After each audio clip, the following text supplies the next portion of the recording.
Hey, John. We've asked you a bunch of times during these playoffs about your plane rides and what the vibe is. So I'm just wondering if you could set the scene and tell us what it was like coming here. Pretty normal. Card games, lost a little bit of money. But I think just kind of talking about, tomorrow night's game and what we got ahead of us. But it was, long flight, but pretty normal. Guys are resilient. They move on to the next thing. I say it all the time. Let's go to Ben in the row in front. Hey, John. Obviously not. You don't have to set the lineup for a little while yet. But how's Bo doing? What's his availability? Do you expect for Game 3? Doing well. Expect him to be in there. He's out here working out today and felt good coming out of yesterday. So I think with each day that goes on, he'll probably get as close to normal as he can this stage of the year. But the fact that he's out here working out today is a good sign, and expect him to be in there tomorrow.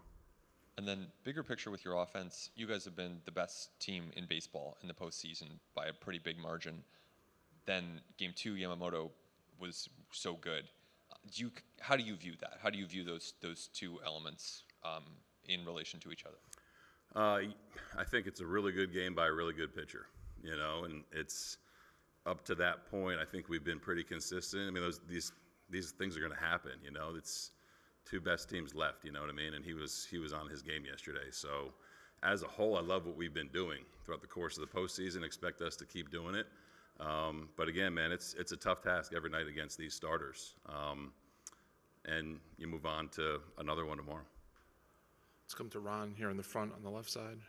With 3 games in 3 days, how significant will it be for you getting to their bullpen early and trying to avoid them getting to your bullpen early? Yeah, that's kind of what you want to do every series, right? And again, we're trying to approach this as, 7, if it gets to that point, 7 one-game series. So at this point, it's going to be all hands on deck. These guys are going to, I think everyone will be able to throw 3 days in a row. But you want to try to, see those bullpen arms. You want to try to get a little bit familiar with them and hopefully have a little bit of fatigue set in. That's both sides going. So starting pitching is going to be important for both sides for sure. And guys that can throw multiple innings are going to be important in these next 3 days. But I think especially against this team, you want to try to wear down their starters and get into their pen. And do you, in your mind, wonder what Max's reaction will be if and when you show up at the mound? No. We were just talking earlier today.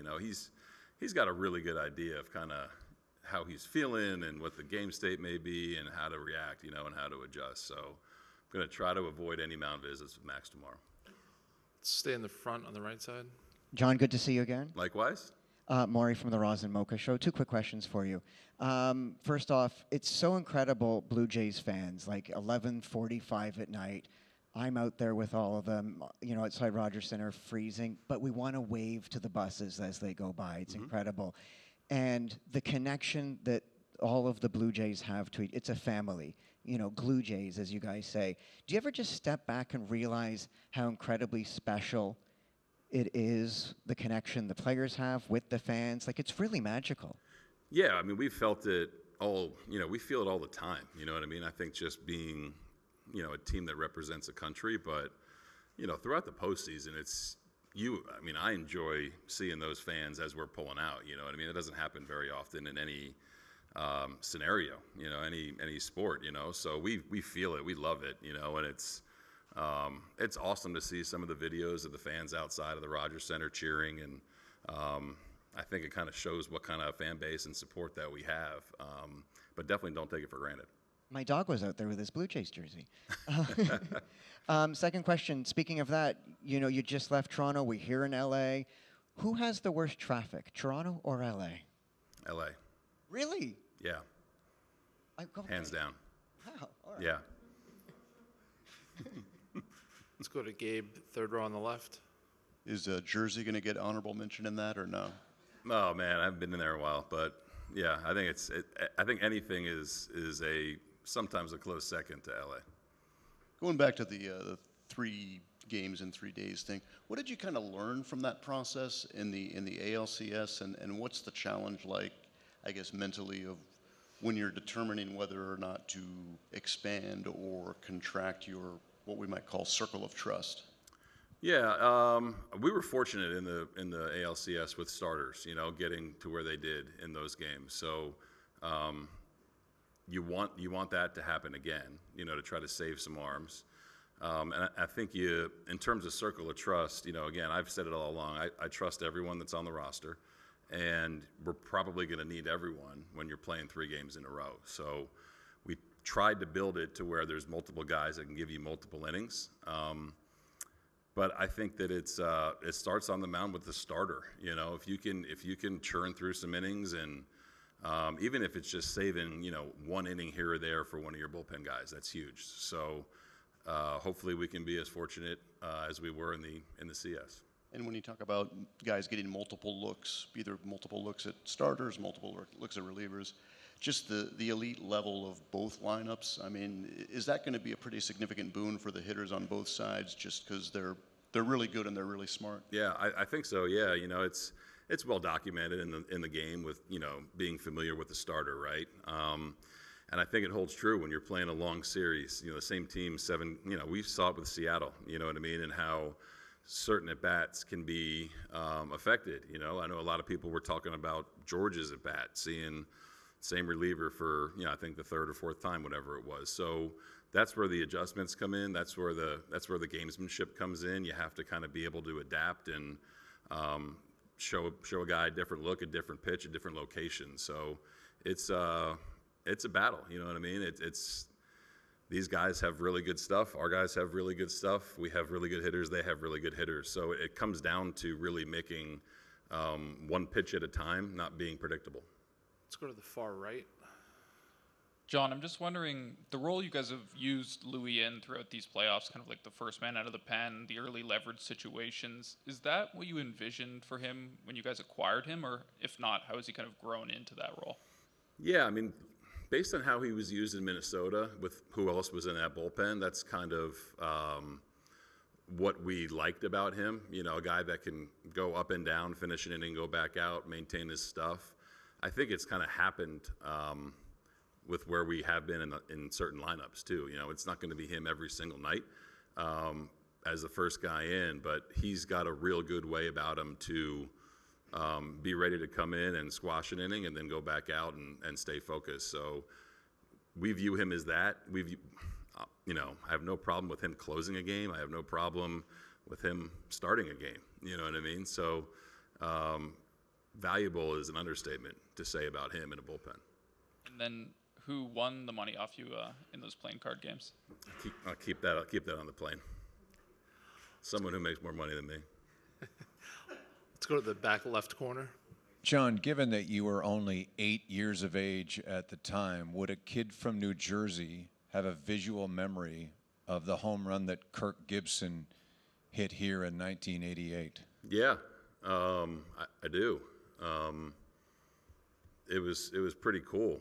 I think watching that in real time, and then, that whole sequence of events. I was lucky enough to get to know Mel Didier, longtime scout, when he was working with us, and to hear him tell the story of the 3-2 backdoor slider from Eckersley, sit on it, and to kind of look at Gibson step out and say he was thinking about that.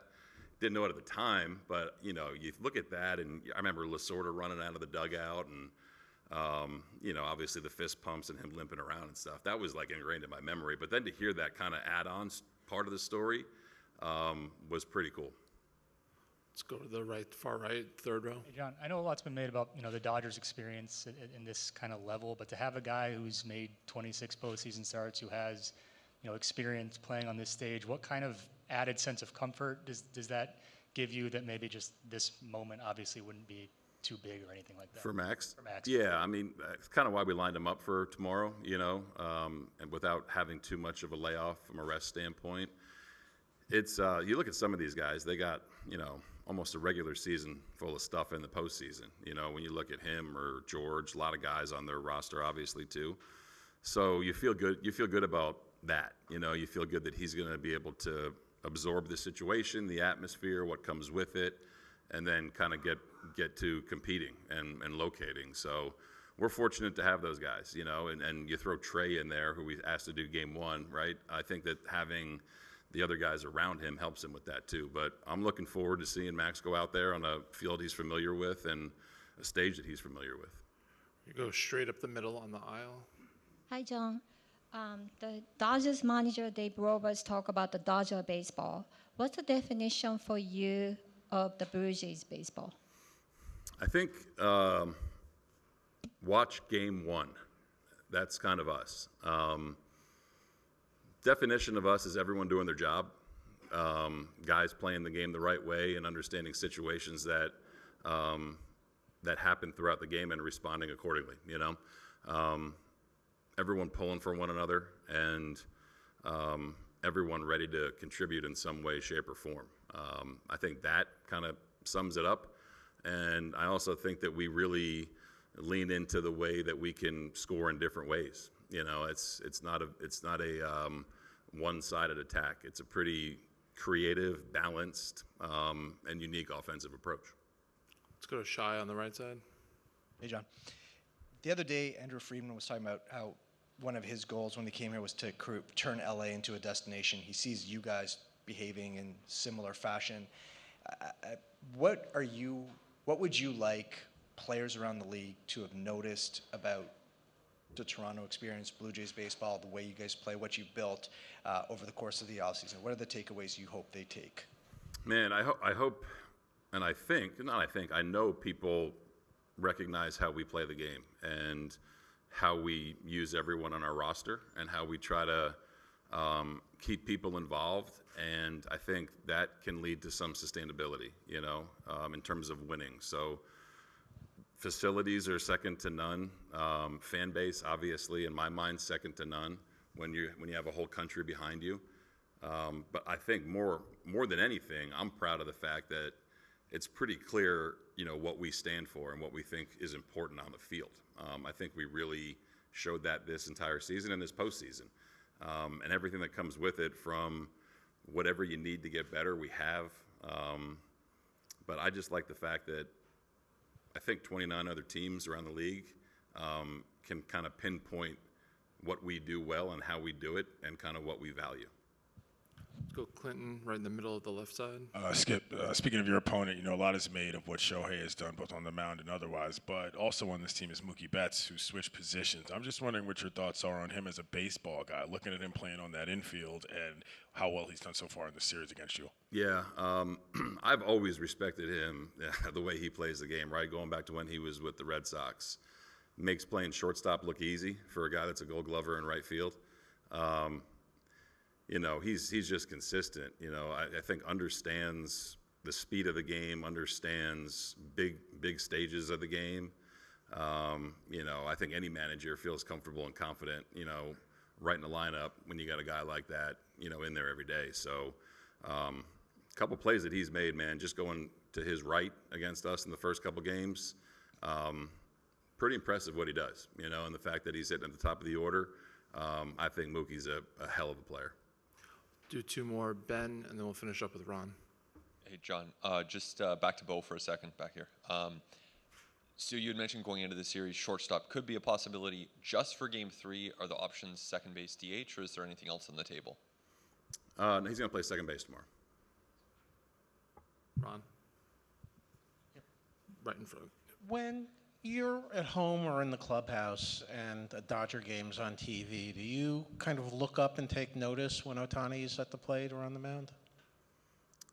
If I'm awake, you know, they're 3 hours behind us. I'm always watching baseball. But if I'm tired and it's time to hit the rack and he's coming up to lead off the next inning, I'm asleep. All right, John, thanks for your time. We'll see you tomorrow. Thank you, guys.